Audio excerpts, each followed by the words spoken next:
কেন্দ্রীয় বঞ্চনার অভিযোগে সংসদের শীতকালীন অধিবেশন শুরুর প্রথম থেকেই উত্তাল দেশের রাজধানী।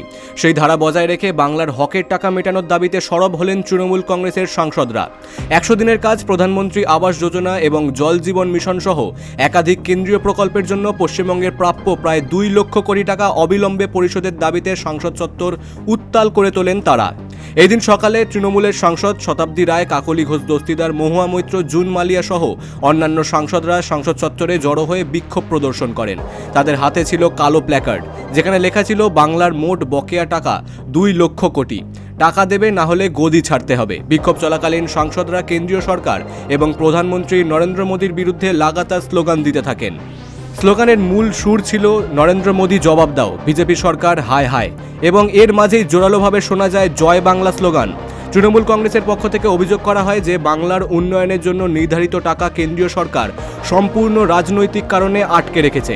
সংসদের দাবি, রাজ্যের গরিব মানুষজন 100 দিনের কাজের টাকা বা আবাস যোজনার সুবিধা থেকে বঞ্চিত হচ্ছেন কেবল কেন্দ্রের বৈষম্যমূলক নীতির কারণে।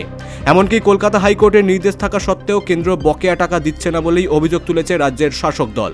তৃণমূলের সংসদীয় দল স্পষ্ট বার্তা দিয়েছে যে বাংলার মানুষের অধিকারের টাকা তারা আদায় করেই ছাড়বেন। সংসদ কক্ষ, প্রশ্নোত্তর পর্ব, 0 আওয়ার সমস্ত ক্ষেত্রেই বকেয়া টাকা মেটানোর দাবিতে সরব কৌশল নিয়েছে তৃণমূল কংগ্রেস। Bureau report, বঙ্গদর্পণ।